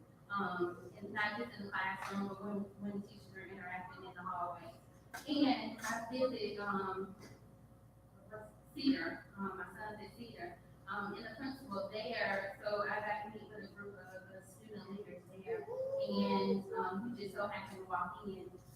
But before he left, the students were like, well, what are you going to do for new teachers coming in? Because the new teachers don't really understand us, and we have to check them most of the time. And so so what he said he's committed to doing is making sure that, you know, he's doing more intensive training and incorporating student leadership in those trainings with new teachers when they come in. So it might not be like a district-wide thing, but I think at some schools, they are making strategic steps to make sure that those kind of issues are being addressed. Now, my question is, what are we doing to change the narrative about Clark County School District? Because I mean, like, I've had some terrible experiences in the school district, but I've also had, I mean, this year it's been like an awesome year, but the schools aren't widely celebrated. I think we got a lot of low-hanging fruit that we could definitely be celebrating. I mean, like, data is one thing, but I could always, the good stories are the things that get repeated. So if we're telling negative things all the time, that's what gets repeated.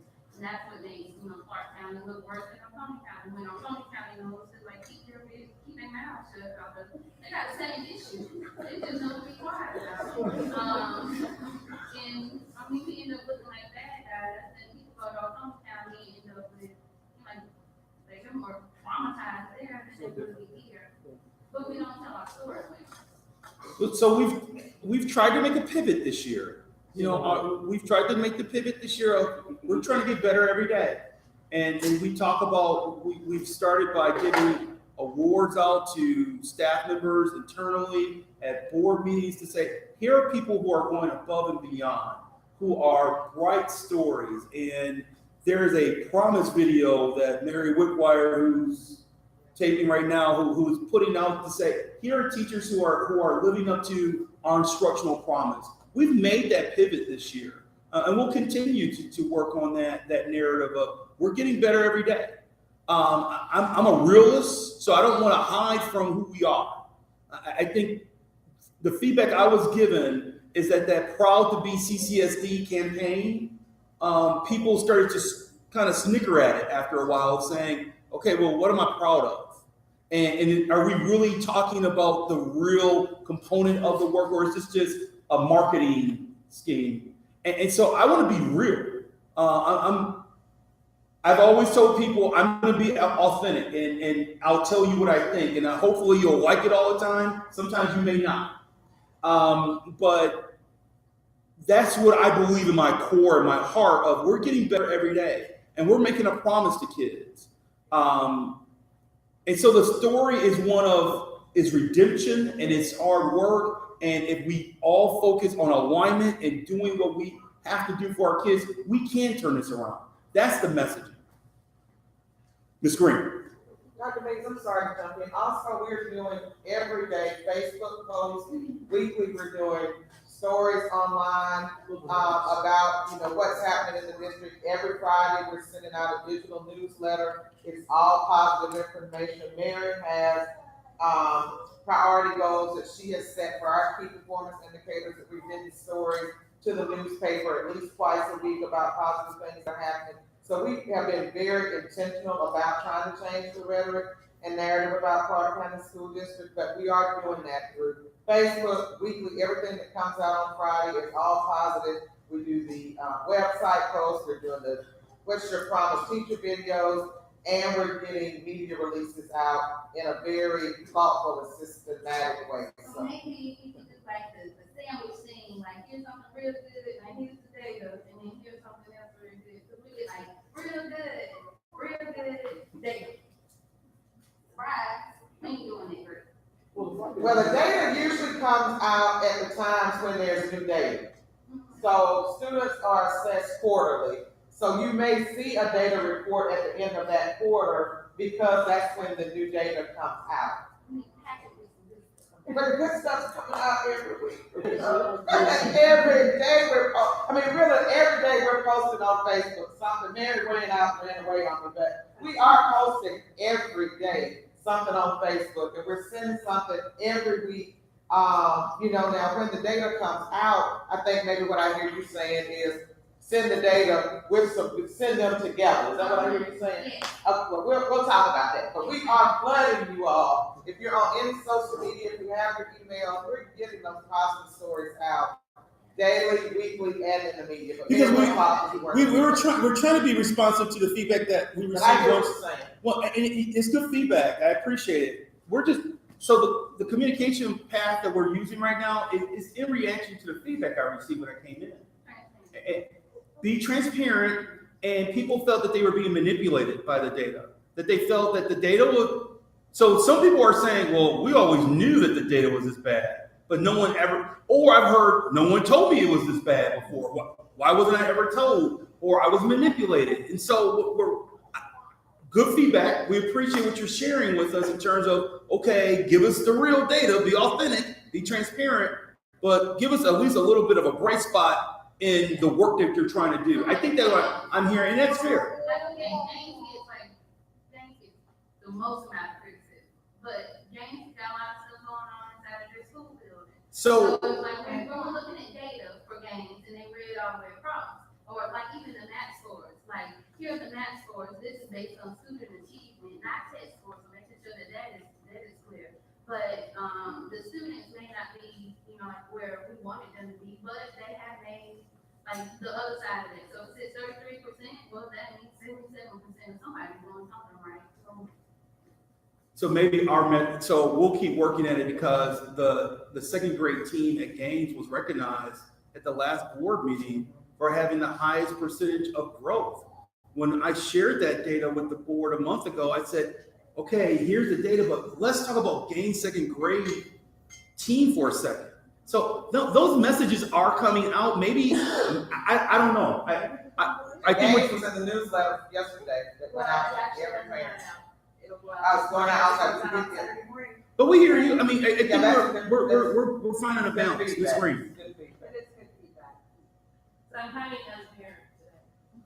But we're talking about cultural diversity and people having an understanding, and wanting teachers to have the training in cultural diversity and understanding poverty and all that. And I feel like I get comfortable because I am a teacher. I am at one of the schools with high poverty.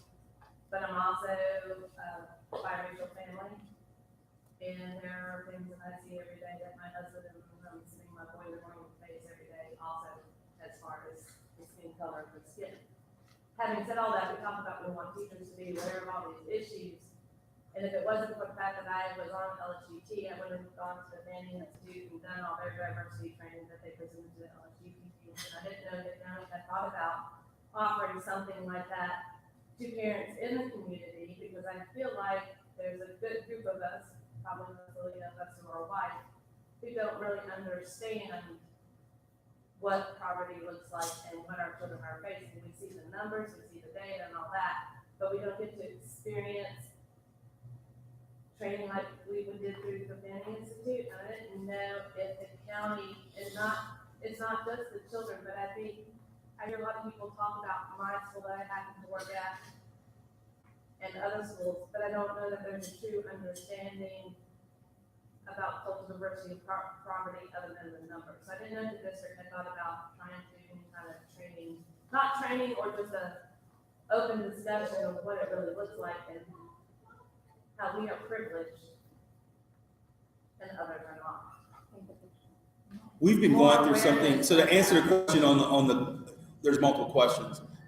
We've had over 75 teachers and administrators go through training on equity work that they have then taken back to each of the faculties.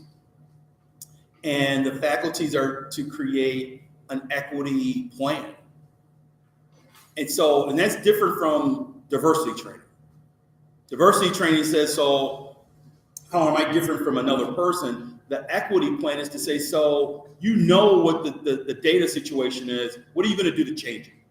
So you know the disproportionality of children of color are going in this direction. What system are you going to put in place to stop this direction? Which is different than diversity training, because diversity training is really more, it's about how do you feel and how should you feel. And I've been using the terminology, we want to disrupt the system. We don't want to just continue to talk about how we feel about things, but how we're going to disrupt the system. And instead of saying, so here's where we are, and how do I feel about this? It's more of a, what are you going to do to change this? And so if you are in a school where 75% of all the discipline are coming at the hands or coming and being levied against white males, then as a school, from a system standpoint, you have to hit the pause button and say, so what are we going to do differently? Because it's not about you going through a diversity training course and kind of figuring out how you feel about this. You should have already worked that through because you've chosen to work in that environment. Now, what are you going to do to change the system? So that's the answer to that work. Before you go, I do want to ask you to, and I want to point out two things, and then I want to capture some data from you. This is our instructional promise, and you'll see that equity is kind of that large circle. I like to say that's the plate in which everything else rests on. So data-driven collaboration, data-driven performance of our analysis of our performance, social-emotional learning, high-level instructional strategies, that should all rest on what we're doing from an equity standpoint. That was another way of trying to answer your question. But I do want you to, I had a couple of these questions. If you can, either if you have a computer, you can type in this URL, or if you have a cell phone on you, you can type in this text code, or you can go on the URL and then use this code here as well. But I would like you to go in and answer this question. So if you have a device of any sort, just want to get your opinion on the question. Let me know once you're in. I'm sorry. We put in the 728 first, is that right? Yes, Okay. yes. Yep. I did it backwards.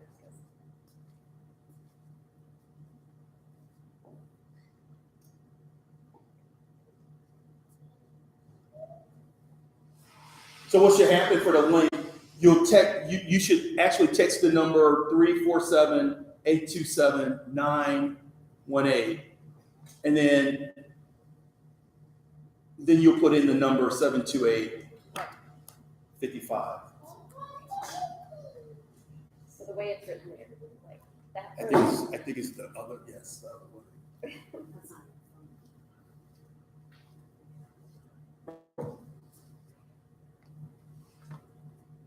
Let me know when you're in.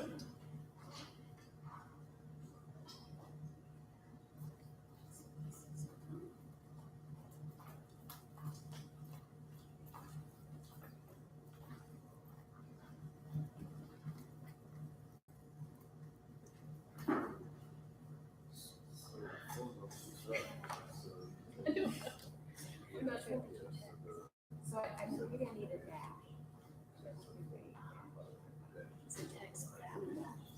No dash.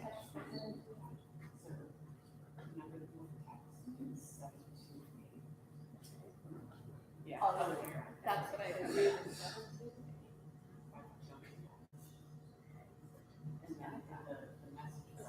Is that? Is it not in? Okay. Got it. Thank you. I did it backwards too. And then what happens? Oh, there we go. No, couldn't find that exchange. You should get a link. Okay. Well, yes, that I need that. I know.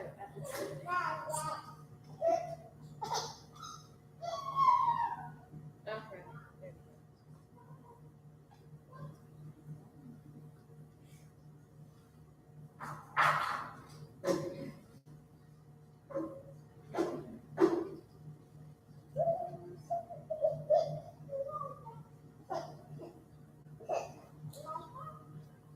We're just answering that one question. So what's that? Just answer the one question. The one question. I have a couple questions for you, but I want you to really dig in on this question. So we've talked a lot, and this is the question, or you probably can't see it, but on my computer, the question should be, what support does our students need? Is that the question you're seeing? What support does our students need in order for the district to become the learning institution we all desire? So in other words, I want to hear from you. We've talked a lot about the needs today. I'm really curious to hear, so what support? Because I think you've given me some answers here. But what support do our kids need for our school system to become the system we all desire? From the school district or from? It's open. I'm leaving it open on purpose for you. What support do our kids need? This tool is very similar to a Facebook type of model, so you can watch things populate as, if someone wants to put an idea out there, if you want to just watch it, that's fine, but then you can put a star next to it. You can say, yes, I really like this. It gives us perspective on what you believe our kids need.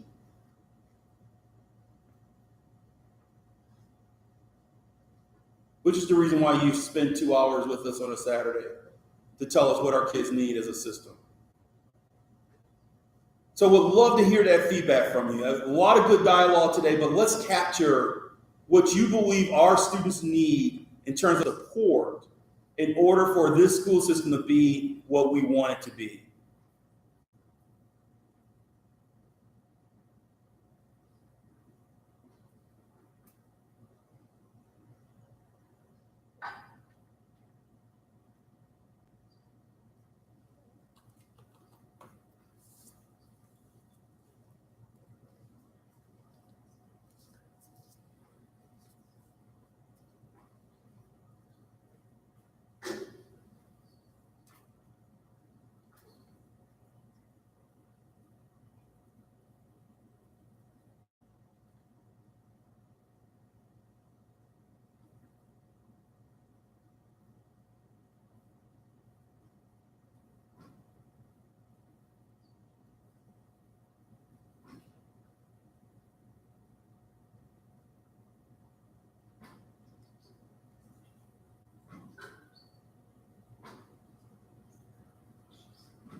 So what do students need? What do students need? Not adults, but the kids.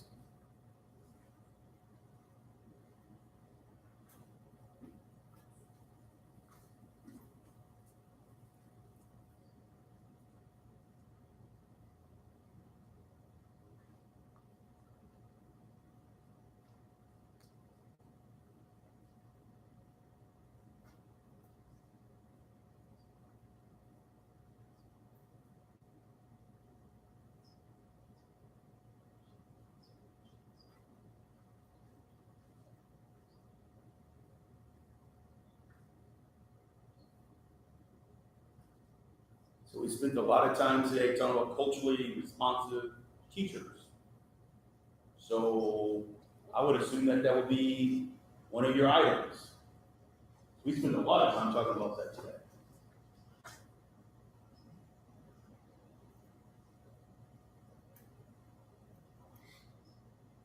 We spent a lot of time discussing community partnerships. What does that look like? I would assume that would be part of what you share in this thought exchange. What do the kids need in terms of support? What do the kids need in terms of support in order for this district to be what we all desire it to be?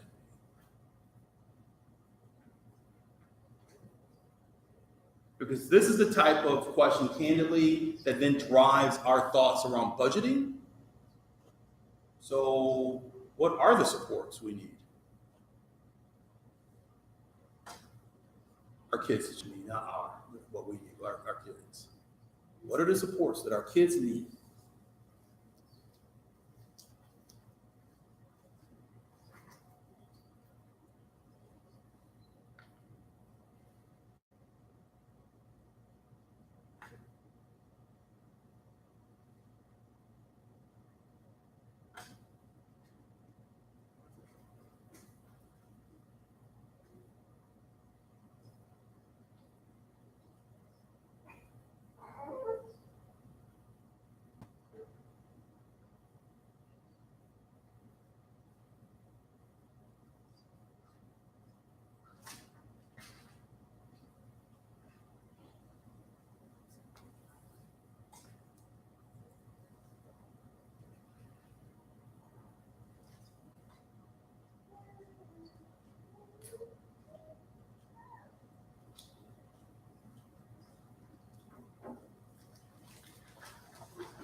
maybe one more minute. We would really appreciate your ideas on what supports do our kids need in order for this district to be everything we want it to be. What are the programs? What are the support systems that we need to put in place for kids in order for Clark County to be the district that we all want it to be? If it's culturally responsive teachers, then place that on this list. If it's having more robust community partnerships that will extend mentoring and support for kids, please place it on the list. This is one of these issues of, please tell us what when you're with friends and you're saying, here's what the school system needs to put in place to support kids, this is what we're looking for. It is about, from a support standpoint, we talked about middle school programming today. If it's about middle school programming, let's place that there. If it's from a support system, if it's about having more teachers of color, we talked about that issue today. What support systems do kids need in order for this district to be everything we want it to be?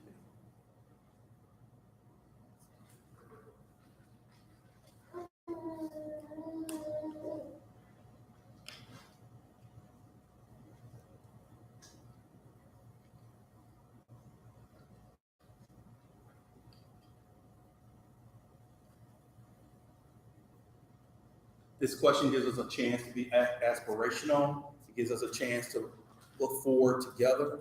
It gives us a chance to not dwell on what isn't happening, but to talk about what we want to see happen together. What support systems do our kids need in order for this district to be everything we want it to be? It's easy to talk about what isn't happening. This question gives you the opportunity to say, so what do we want to see for our kids?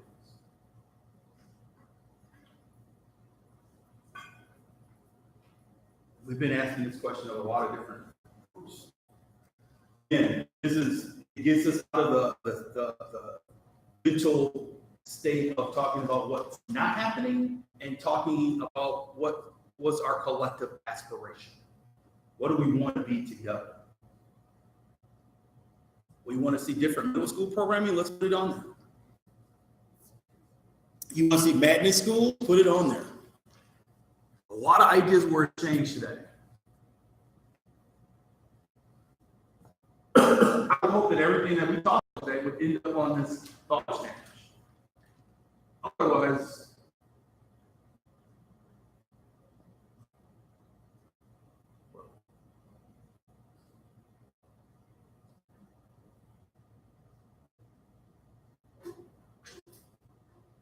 what we're finding through this process is that when we ask the question of what support our kids will need, when you have these discussions and then you end it with, okay, so what is it?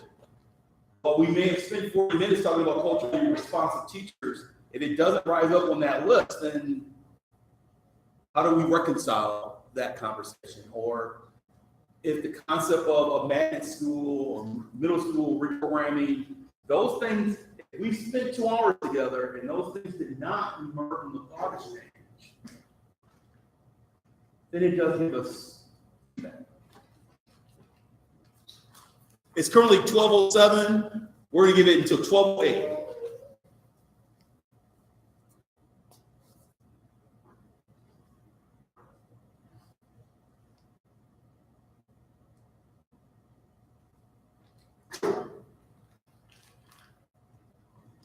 In our last 40 seconds together, if this is a time for you to say, we want Blair Suggs and that Department of Community Engagement and Strategic Partnership to be robust and to have programs busting out of the seams, this is the time to put it on there.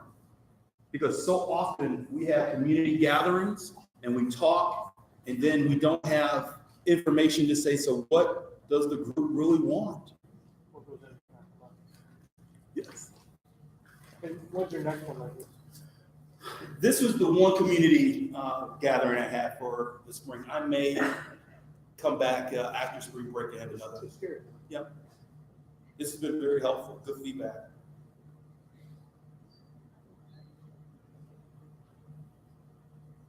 Okay. I'll keep this open for a little bit longer, but what I would just share with you is a thank you. It's a thank you for the feedback, for the exchange today. This has been very helpful. Again, I think it was meant to be the way that it all unfolded. I'm glad that we were able to just answer all your questions.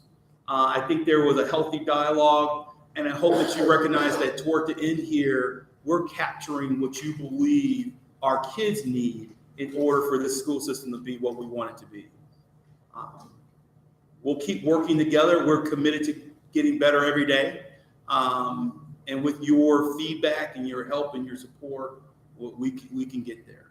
I want to thank, we have 2 board members who are in the audience. So Ms. Davis, thank you for being here. Dr. Gant's in the back. Thank you, Dr. Gant.